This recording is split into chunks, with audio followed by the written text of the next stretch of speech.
This is for West Bengal Board Class 12 Profit and Loss Appropriation Account.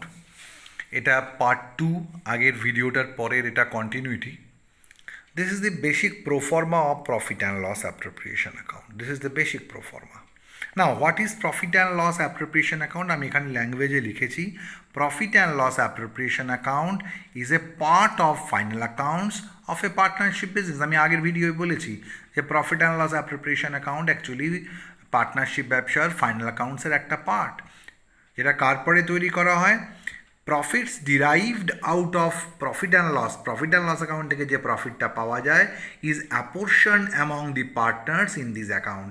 এই profit and loss অ্যাকাউন্টে profit and loss account থেকে এই profit and loss appropriation অ্যাকাউন্টে profit and loss account থেকে যে net প্রফিটটা পাওয়া যায় সেটা পার্টনারদের মধ্যে বন্টন করা হয়ে থাকে. আমি আমার এক্সাম্পলে ধরে নিয়েছি let there are 3 partners X Y and Z. এবার এদের অলরেডি ট্রেডিং আর পিএল অ্যাকাউন্টটা হয়ে গেছে. তোমার পরীক্ষায় যেরকম অঙ্ক দেবে সেখানে ট্রেডিং পিএল অ্যাকাউন্টটা অলরেডি হয়ে গেছে. তোমাকে এইখান থেকে অঙ্কটা করতে হবে, এই প্রফিট অ্যান্ড লস অ্যাপ্রোপ্রিয়েশন অ্যাকাউন্টের proforma. Profit and loss appropriation অ্যাকাউন্টে প্রথমেই আমরা কি করব? প্রফিট অ্যান্ড লস অ্যাকাউন্ট থেকে যে নেট প্রফিটটা ক্যালকুলেট হয়ে গেছে, already profit and loss account থেকে যে নেট প্রফিটটা ক্যালকুলেশন হয়ে গেছে সেখান থেকে আমাদের নেট প্রফিটটা অঙ্কে দিয়ে দেবে, সেটাকে তুলে এনে এখানে বসিয়ে দেব. কিন্তু এখানে একটা কথা শেখানোর আছে বাচ্চাদের. সেটা হচ্ছে পার্টনাররা যদি ব্যবসাকে কোনো লোন দিয়ে থাকে তাহলে সেই লোনের ওপর যে ইন্টারেস্ট অন লোন পার্টনাররা পাবে ব্যবসার থেকে, সেই ইন্টারেস্ট অন লোনটাকে কিন্তু এখনকার অ্যাকাউন্টেন্টরা মনে করে এটা একটা চার্জ এগেনস্ট প্রফিট. তার মানে এটা প্রফিট অ্যান্ড লস অ্যাপ্রোপ্রিয়েশন অ্যাকাউন্টে নয়, এটাকে প্রফিট অ্যান্ড লস অ্যাকাউন্টে চার্জ করে আসতে হবে. আগেকার পুরনো বইতে আগেকার অ্যাকাউন্টেন্টরা এটাকে প্রফিট অ্যান্ড লস অ্যাপ্রোপ্রিয়েশন অ্যাকাউন্টেও লিখে থাকতো, যেরকম ডেবিট দিকে to interest on partners loan বলে লিখতো. কিন্তু এখন আর ওরম করা যাবে না. এখন আমার মতে ইন্টারেস্ট অন পার্টনার্স লোন, পার্টনাররা যদি ব্যবসাকে কোনো লোন দেয় সেই লোনের উপর যে ইন্টারেস্টটা পার্টনাররা ব্যবসার থেকে পাবে সেটাকে প্রফিট অ্যান্ড লস অ্যাকাউন্টে চার্জ করা উচিত, প্রফিট অ্যান্ড লস অ্যাপ্রোপ্রিয়েশন অ্যাকাউন্টে নয়. যদি তোমার পরীক্ষায় যে অঙ্ক দেবে বা বইয়ের অঙ্কে যদি দেওয়া থাকে যে নেট প্রফিট যেটা দেওয়া আছে সেটা before charging interest on partners loan, অর্থাৎ পার্টনার লোন চার্জ করা এখনও হয়নি, প্রফিট অ্যান্ড লস অ্যাকাউন্টে পার্টনার্স লোন চার্জ, পার্টনার লোনের ওপর ইন্টারেস্ট চার্জ হয়ে যাওয়ার কথা, কিন্তু সেই ইন্টারেস্ট এখনও চার্জ হয়নি. তাহলে তোমাকে কি করতে হবে? প্রফিট অ্যান্ড, তোমাদের বইগুলোতে থাকে কি প্রফিট অ্যান্ড লস অ্যাপ্রোপ্রিয়েশন অ্যাকাউন্টে ডেবিট দিকে to interest on partners loan লিখে দেয়. আমি তা করতে বারণ করছি. আমি বলছি তোমার যে নেট প্রফিটটা দিয়ে দিয়েছে যেটা interest on partners loan charge করার আগেকার প্রফিট, তার থেকে interest on partners loan minus করে দাও এইখানে, করে নেট ভ্যালুটা এখানে শো করো. অর্থাৎ ইন্টারেস্ট অন পার্টনার্স লোন থাকলে আমি প্রফিট অ্যান্ড লস অ্যাপ্রোপ্রিয়েশন অ্যাকাউন্টে ডেবিট দিকে না দেখিয়ে ক্রেডিট দিকেই প্রফিট থেকে মাইনাস করে দেখাতে বলবো. Next, profit and loss appropriation অ্যাকাউন্টে ডেবিট দিকে কি আসবে? পার্টনাররা ব্যবসার থেকে যা পাবে, অর্থাৎ যেগুলো ব্যবসার কাছে এক্সপেন্সেস, ব্যবসার যে পেমেন্টগুলো পার্টনারদের দেবে. প্রফিট অ্যান্ড লস অ্যাপ্রোপ্রিয়েশনে আসে কি? আসে পার্টনাররা ব্যবসার থেকে যা পাবে সেগুলো ডেবিট দিকে আসে, আর পার্টনারদের থেকে ব্যবসা যদি কিছু আদায় করে তাহলে সেইটা ক্রেডিট দিকে আসে. অর্থাৎ পার্টনারদের থেকে, মালিকদের থেকে ব্যবসার যদি কোনো পাওনা হয়, ইনকাম হয়, তাহলে সেটা ক্রেডিট দিকে লেখা হয়. আর পার্টনাররা ব্যবসার থেকে যা পায়, ব্যবসা যেগুলো পার্টনারদেরকে পে করে সেগুলো সব ডেবিট দিকে আসে. তাহলে আমি প্রথমেই কি লিখলাম? প্রফিট অ্যান্ড লস অ্যাকাউন্ট থেকে যে নেট প্রফিটটা এসছে সেই নেট প্রফিটটাকে পিএলে ক্রেডিট করব, তবে পার্টনাররা যদি কোনো ইন্টারেস্ট অন লোন পেয়ে থাকে সেই ইন্টারেস্ট অন লোনটাকে এখানে মাইনাস করে দেব. নেক্সট, এবার পার্টনাররা ব্যবসার থেকে কি কি পেতে পারে? এক, interest on capital. Interest on ক্যাপিটালটা কি? পার্টনাররা ব্যবসায় যে ক্যাপিটালটা ইনভেস্ট করেছে সেই ক্যাপিটালটা যদি ব্যবসায় ইনভেস্ট না করে ব্যাংকে রেখে দিত বা অন্য কাউকে ধার দিত তাহলে সেখান থেকে একটা সুদ পেত. বা ব্যবসা যদি মালিকদের থেকে ক্যাপিটাল সংগ্রহ না করে ব্যাংকের থেকে টাকা ধার করে নিয়ে আসতো, তাহলে কিন্তু ব্যাংকে ব্যবসা একটা সুদ দিত। মালিকরা অনেক সময় বলতে পারে যে ভাই দেখো ব্যবসা, আমি তোমাকে ক্যাপিটাল সাপ্লাই করেছি, তাই জন্য আমার ইন্টারেস্ট লাগবে। ব্যবসার অংশীদারি চুক্তিপত্র বা পার্টনারশিপ ডিডে যদি লেখা থাকে যে পার্টনাররা তাদের দেওয়া ক্যাপিটালের উপর ব্যবসা থেকে সুদ পাবে, তাহলে সেই সুদ ব্যবসার একটা খরচের মতো পিএল অ্যাপ্রোপ্রিয়েশন অ্যাকাউন্টে, এটা ঠিক খরচ নয়, খরচের মতো বলছি, এটা খরচ নয়, এটা মুনাফার বন্টিত অংশ, মুনাফার বন্টনযোগ্য অংশ। খরচ কাকে বলে? যে আইটেমগুলো প্রফিট অ্যান্ড লস অ্যাকাউন্টে চার্জ হয়, স্যালারি, রেন্ট, ইন্স্যুরেন্স এটসেট্রা, এগুলো খরচ।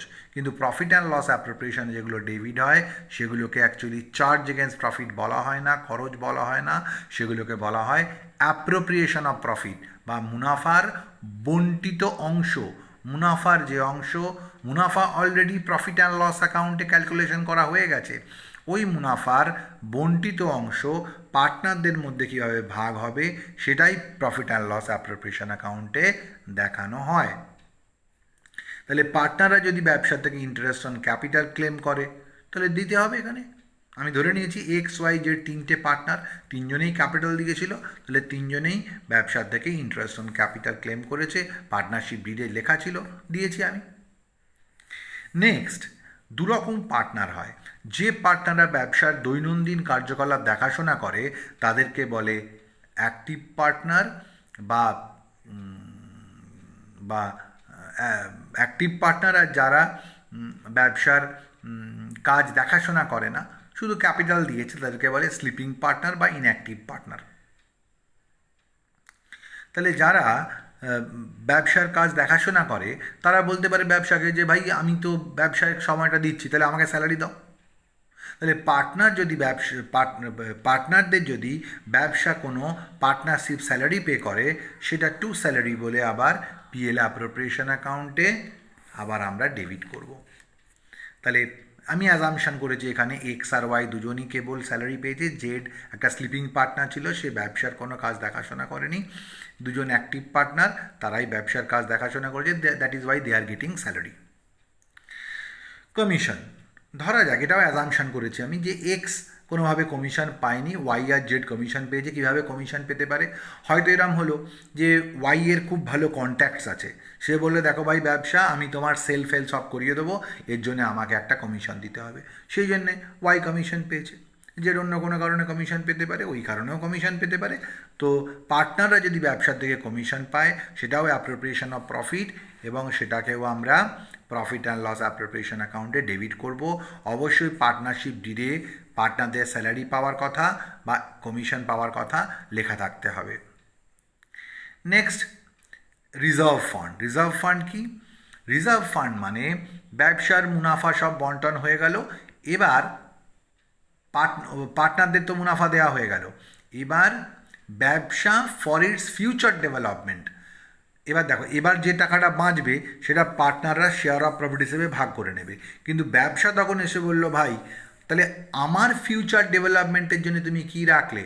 তখন পার্টনাররা ঠিক করলো ঠিক আছে, ব্যবসার ফিউচার ডেভেলপমেন্টের জন্যে প্রফিটের একটা অংশ রিজার্ভ ফান্ডে সরিয়ে রাখবো। এটাও মুনাফা সরিয়ে রাখছি, মুনাফার বন্টিত অংশ, সেটাকে একটু রিজার্ভ ফান্ডে সরিয়ে রাখলাম। আর একটা বিষয় এখানে আছে, সেটাকে বলে ইন্টারেস্ট অন ড্রয়িংস। এটা কি জিনিস? দেখো, পার্টনাররা ব্যবসার থেকে ড্রয়িংস করতে পারে। পার্টনাররা ব্যবসাকে ক্যাপিটাল দিলে পার্টনাররা যেরকম ইন্টারেস্ট অন ক্যাপিটাল ক্লেম করে, ব্যবসাও কিন্তু পার্টনারদের থেকে ইন্টারেস্ট অন ড্রয়িংস ক্লেম করতে পারে। ব্যবসা বলতে পারে এই যে পার্টনাররা তোমরা ব্যবসা থেকে ড্রয়িংস করে নিয়ে টাকা চলে গেছো, কিন্তু তার জন্যে আমরা ব্যবসা বললো আমি পার্টনার তোমাদের থেকে ইন্টারেস্ট ক্লেম করছি। অবশ্যই ব্যবসার ক্লেম করার কোনো মানে হয় না, পার্টনারশিপ ডিডে যদি এরকম লেখা থাকে যে partners are entitle to pay interest on drawings to the business, তাহলে আমরা ইন্টারেস্ট অন ড্রয়িংস পে করবো, অঙ্কে বলে দেবে অবশ্যই। আমি এখানে অ্যাজামশন করেছি এক্স ওয়াই জেড তিনজনেই ড্রয়িংস করেছিল, দ্যাট ইজ ওয়াই তিনজনেই ইন্টারেস্ট অন ড্রয়িংস ব্যবসাকে দিয়েছে, ব্যবসার ইনকাম হয়েছে। এবার আমরা কি করলাম? প্রফিট অ্যান্ড লস থেকে যে নেট প্রফিটটা এসেছিল তার সঙ্গে ইন্টারেস্ট অন ড্রয়িংস যোগ করলাম, করে টোটাল লিখলাম এখানে। সেই এটা টোটাল হবে, এটা ব্যালেন্সিং ফিগার লেখা আছে, ভুল লেখা আছে, এটা টোটাল হবে, টোটাল করলাম। সেই টোটালটাকে আবার এদিকে নিয়ে গিয়ে লিখলাম।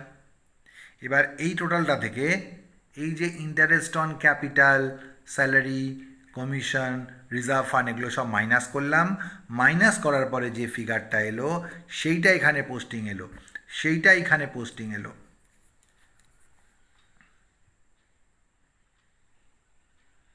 এইটা ব্যালেন্সিং ফিগার, রেডিংটা ব্যালেন্সিং ফিগার এলো। এই ব্যালেন্সিং ফিগারটাকে তিনজন পার্টনার XYZ আছে, তাদের মধ্যে ওদের যা প্রফিট শেয়ারিং রেশিও অঙ্কে বলে দেওয়া থাকবে সেই রেশিওয়ে আমরা ভাগ করে দেবো। যদি প্রফিট শেয়ারিং রেশিও অঙ্কে দেওয়া না থাকে তাহলে 1932 পার্টনারশিপ অ্যাক্ট অনুযায়ী পার্টনারদের মধ্যে ওই প্রফিটটা ইকুয়ালি ভাগ করতে হয়। কেন করতে হয় ইকুয়ালি? যদি PL অ্যাপ্রোপ্রিয়েশনের যদি পার্টনারশিপ ডিডে কী রেশিও প্রফিটটা শেয়ার হবে পার্টনারদের মধ্যে অঙ্কে বলা না থাকে, তাহলে আমরা ওটা পার্টনারদের মধ্যে ইকুয়ালি ভাগ করি, কারণ 1932 পার্টনারশিপ অ্যাক্টে বলা আছে। এইগুলো ব্যালেন্সিং ফিগার নয়, যেরমভাবে নর্মালি টোটাল হয় সেরমভাবে টোটাল করব। This is your balancing figure. এই ব্যালেন্সিং ফিগারটাকে পার্টনারদের মধ্যে আমরা ভাগ করব। এটা পার্ট 2, আমি পার্ট 3-তে মাস্টার প্রবলেম পাঠাচ্ছি।